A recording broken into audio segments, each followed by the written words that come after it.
करोड़ों का घाटा सहने के बाद मालदीव के राष्ट्रपति को आई अक्ल, भारत की आने लगी याद। भारत और मालदीव के रिश्तों का ये कठिन समय है। पीएम मोदी के लक्षद्वीप के दौरे के बाद दोनों देशों के बीच जो तल्ख बयानबाजी हुई, क्या वो अब मध्यम पड़ने लगी है? रिपब्लिक डे के मौके पर मालदीव से कुछ ट्वीट आए हैं, जानिए वो क्या इशारा करते हैं। कुछ दिन ही पुरानी बात है, अभी लोगों के जहन में भी होगी। भारत के प्रधानमंत्री नरेंद्र मोदी लक्षद्वीप गए और फिर मालदीव के कुछ मंत्रियों ने हाय तौबा मचा दिया।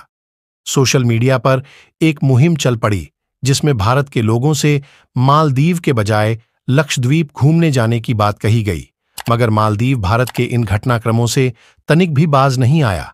उसके राष्ट्रपति मोहम्मद मोइजू तुरंत चीन के दौरे पर गए। वहां उनका अच्छे से स्वागत हुआ।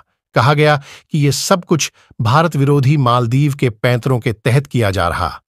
ऐसे में लोगों की निगाहें थीं 26 जनवरी के दिन राष्ट्रपति मोइजू के ट्विटर हैंडल की तरफ। उधर से ट्वीट आया।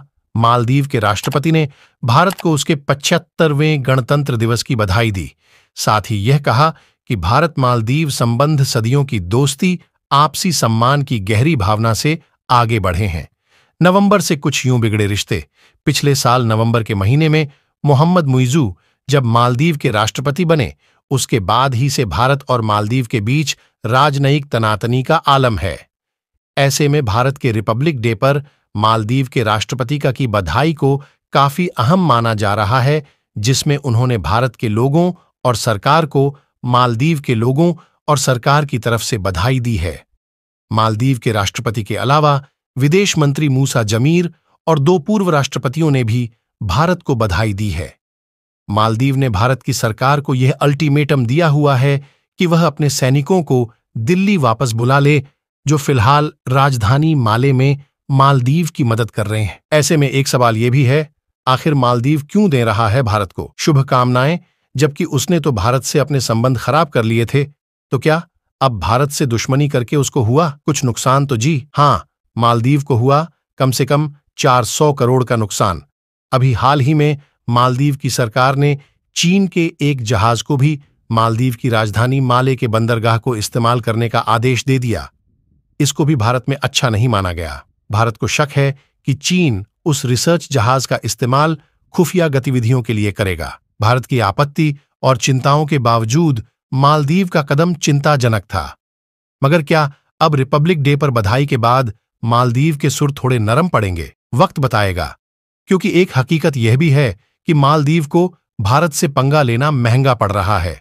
एक पुरानी रिपोर्ट के मुताबिक मालदीव को करीब 400 करोड़ से अधिक नुकसान हो चुका है। करोड़ों का घाटा सहने के बाद मालदीव के राष्ट्रपति मोहम्मद मुइजू को आए तनाव में तनावपूर्ण दौर से गुजर रहे भारत और मालदीव के रिश्तों में थोड़ी नरमी आती दिखने लगी है। कुछ दिन पहले प्रधानमंत्री नरेंद्र मोदी के लक्षद्वीप के दौरे के बाद दोनों देशों के बीच जो तल्ख बयानबाजी चल रही थी, वो अब शांत होती दिख रही है।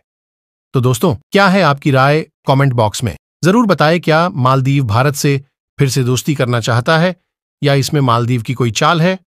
एंड अगर वीडियो आपको अच्छा लगा हो तो वीडियो को लाइक कर दे। एंड साथ ही इसी प्रकार की इंफॉर्मेटिव वीडियो देखने के लिए हमारे चैनल AK247 एकेडमी को सब्सक्राइब कर बेल आइकॉन प्रेस कर ले। धन्यवाद।